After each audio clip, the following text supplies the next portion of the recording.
하나님은 자신의 자녀들이 행복하고 기쁘게 살도록 여러 가지 은혜와 능력을 베푸시고 구원해 주시며 인도해 주십니다.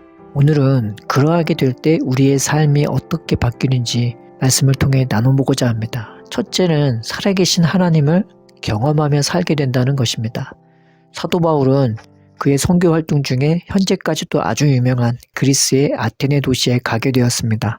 그런데 그 철학의 도시는 우상으로 가득한 도시였습니다. 사람을 속이는 그 우상에 사도 바울은 분노하며 세상에서는 최고의 문명 도시 같으나 영적으로 너무 깜깜한 이 도시의 영혼들을 향하여 그는 우상을 섬기지 말고 살아계신 하나님께 돌아오라 외칩니다.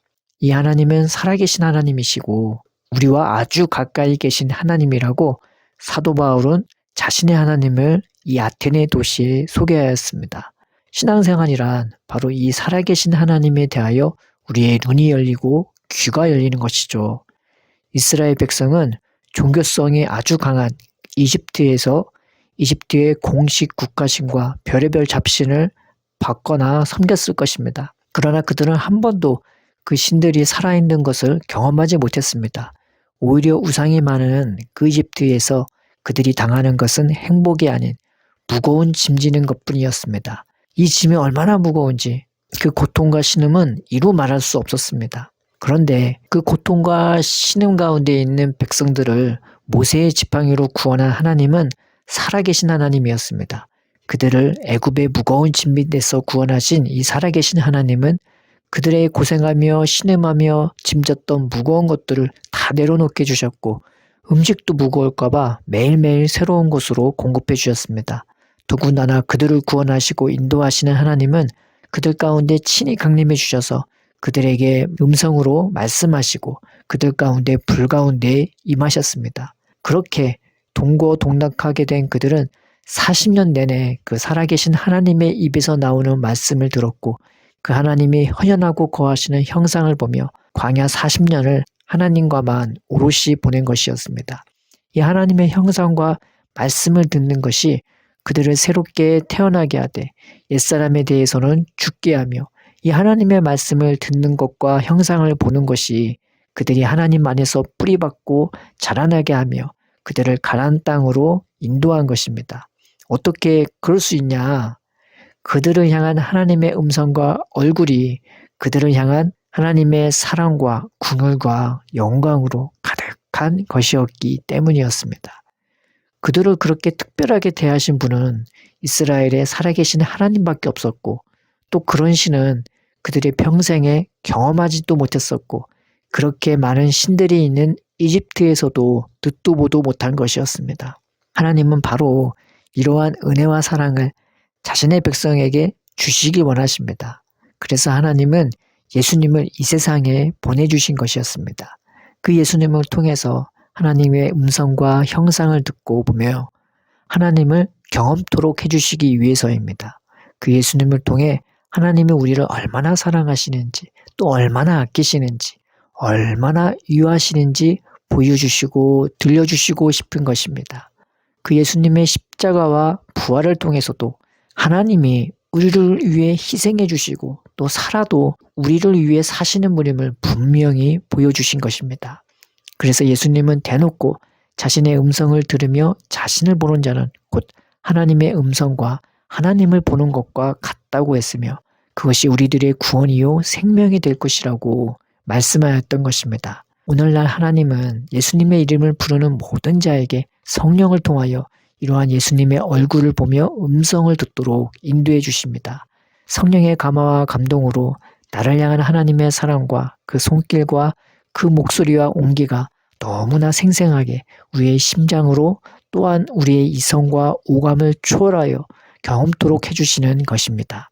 그래서 눈을 떠도 하나님의 따뜻한 품과 그 손길 가운데 일어나게 하고 하루를 살아도 하나님의 돌보심과 인도로 살게 되며 고단한 하루를 마감해도 잘했다 칭찬해 주시는 하나님의 말씀 한마디면 그 피곤함조차 달게 느껴지게 하는 것입니다. 우리가 이러한 능력과 은혜를 구합시다. 날마다 예수님의 형상과 음성을 이 모양 저 모양으로 보고 들으면서 하나님을 경험하게 되는 삶이 되기를 간구합시다. 그로 말미암아서 우리가 하나님의 사랑과 돌보심으로 살아가게 되는 역사가 있기를 소원합니다.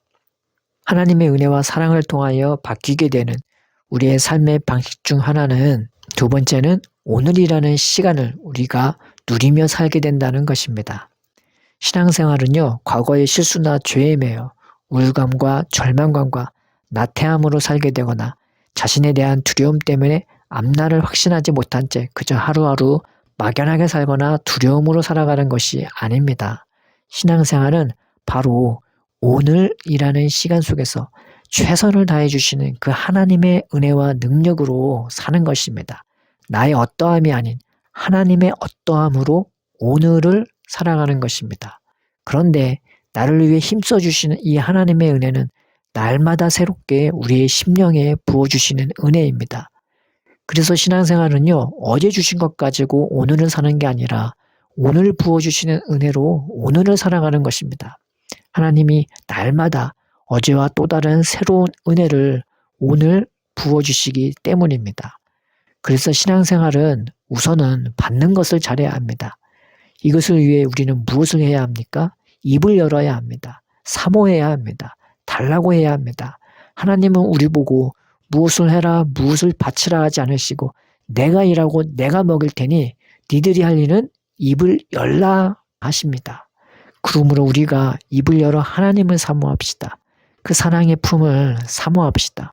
그 성령을 사모하고 예수님 알기를 사모하며 그 사모하는 마음조차 사모합시다. 우리가 할 일은 오늘이라는 시간에 부어주실 은혜를 기대하고 바라보고 사모하며 구하는 것입니다. 이 거저주시는 은혜가 부어져서 마음과 영이 새로워지면 무슨 은혜가 임합니까?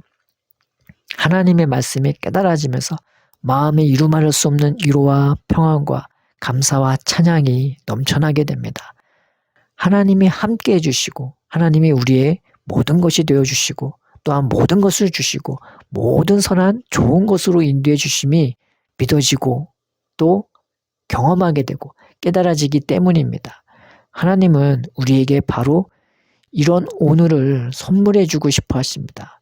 이런 하루하루를 날마다 베풀어 주시기를 원하십니다.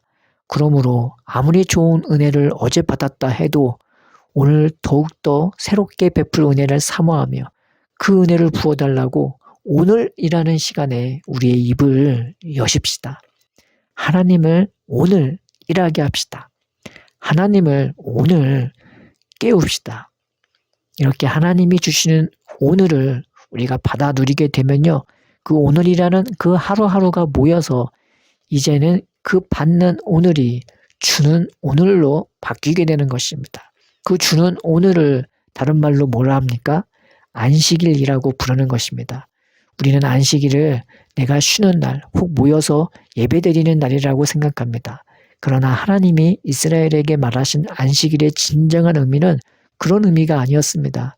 오히려 우리가 평소 생각하는 안식일은 40년의 광야 생활에서 그들에게 일상이었습니다. 매일 하나님이 돌보시고 먹이시고 인도하셨기 때문에 그들에게는 매일이 쉼이었습니다. 안식일의 참된 의미는 하나님이 나를 사랑해 주셔서 주신 그 은혜의 선물들을 내 주위 사람들과 나누는 것이었습니다. 그 하나님이 주신 것들을 깨닫고 기쁨과 감사로 더불어 누리는 것이었습니다. 이것이 진정한 안식일의 의미였습니다. 이것은 돈이 있고 없고로 결정되는 것이 아닙니다. 여건이 되고 안 되고로 결정되는 것도 아닙니다. 오로지 하나님이 베풀어 주시는 그 하루하루의 은혜와 사랑이 쌓이고 쌓여 나의 모든 것들도 기꺼이 나누게 되어지는 삶인 것입니다.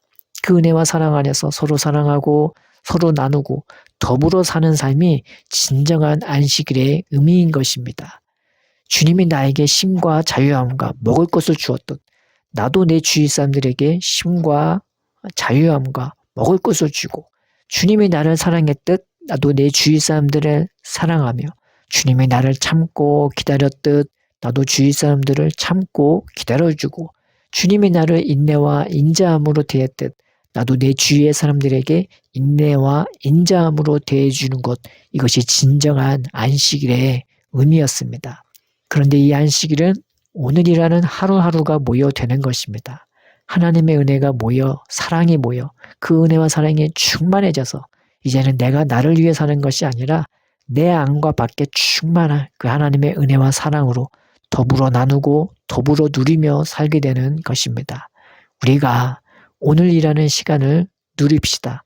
그 은혜 안에서 차고 넘치게 잘 받아서 주위에 있는 자들에게 나눠주며 더불어 살게 되는 우리가 되길 주의 이름으로 축원합니다. 하나님은 자신의 자녀들이 행복하고 기쁘게 살도록 여러 가지 은혜와 능력을 베푸시고 또 구원해 주시며 인도해 주십니다. 그러하게 될 우리가 바뀌게 되는 세 번째 삶의 방식은 배우며 살게 된다는 것입니다. 무엇을 배우며 살게 될까요? 우리는 예수님이 진리 자체이시고 말씀이시기에 가르치는 삶을 살았다고 생각하지만 의외로 예수님의 삶은 배우는 삶이었다고 성경은 증언합니다. 예수님은 인간의 연약함을 맛보셨고 인간의 슬픔도 맛보셨고 가장 아프고 괴로운 육체의 상태도요. 십자가에서 맛본 배움의 삶이었습니다. 거기에서 예수님은 우리를 향한 하나님의 이루 말할 수 없는 그 고통과 궁유를 성령으로 동시에 맛보셨습니다. 그것을 통해 예수님은 십자가에서조차 우리를 위하여 자신을 기꺼이 버리셨습니다. 차라리 제가 죽을게요. 차라리 저를 죽여달라고 라며 기꺼이 자신의 생명을 쏟아부으신 것입니다. 십자가에서 못 박힌 예수님의 모습이 이러함을 안다면 우리는 쉬 내가 예수님을 따르는 자라고 말하지 못할 겁니다. 예수님은 목숨을 다해 주님을 따르겠다는 제자들의 헌신을 거부했고 사도 바울은 고린도전서 13장에서 말하기를 내가 내 몸을 불사르게 내어준다 해도 사랑이 없다면 아무 유익이 없다고 하였습니다. 하나님이 원하시는 것은 상대방의 연약함을 체감하며 하나님의 궁율과 사랑으로 대하고 행하는 진실한 사랑이지 무조건적인 희생과 헌신이 아니기 때문입니다. 그러므로 우리가 하루하루 예수님의 마음을 더 배우려는 마음으로 살아갑시다. 설사 살다가 자신의 연약함과 타인의 연약함을 무수히 맞닥뜨린다 해도 스스로를 비하하거나 남을 깎아내리기보단 그것을 통해서도 주님의 마음을 배워봅시다. 사도 바울은 너희 안에 이 마음을 품으라 곧 그리스도 예수의 마음이라 말하지 않았습니까? 살아있다면 아직 내가 배워야 할 게 있고 살아있다면 내가 아직 잘하고 성숙해야 할 부분이 있음을 알아 모든 일에 예수님의 마음을 배우려고 하되 설사 자신의 연약함과 타인의 연약함을 봤다 해도 함부로 정죄하거나 속단하지 말고 예수님의 마음을 배우는 기회로 삼아 하나님께 기도합시다. 정죄와 비방은 성숙하지 못한 마음과 교만과 무지에서 비롯됩니다. 그러나 기도와 희생과 헌신은 배우려는 마음 혹 예수님의 마음에서 나오는 것입니다. 거기에는 오로지 궁율과 용서와 사랑만 가득하기 때문입니다. 인생은 바로 이 예수님의 마음을 배우기 위해 태어난 것이라고도 할 수 있습니다. 예수님의 마음을 배우기 위해 타인의 아픔과 연약함을 이해하며 하나님의 마음으로 느끼고 보고 행하도록 하기 위함일 것입니다. 오늘 하루 우리가 배우는 삶을 살아갑시다. 어제까지 받은 은혜와 사랑을 어제 버려버리고 오늘 부어주실 그 성령으로 새롭게 부어줄 은혜와 사랑을 받으며 하나님의 마음 더 가장 깊은 곳에 자리 잡은 영혼들을 향한 하나님의 극심한 고통과 간곡한 마음까지 배우며 살아갑시다. 이것이 우리가 그리스도인으로 누릴 수 있는 가장 큰 영광이요 삶의 방식일 것입니다. 사랑의 하나님, 우리의 눈과 귀를 열어주셔서 하나님의 진실한 사랑을 그 신실한 사랑을 누리게 하옵소서. 그로 말미암아 우리가 오늘이라는 시간을 날마다 새롭게 누리며 나누게 하시고 더 나아가 예수님의 마음 깊은 곳까지 배우며 살아가는 우리의 삶이 되도록 우리를 인도하여 주옵소서. 예수님의 이름으로 기도드립니다. 아멘.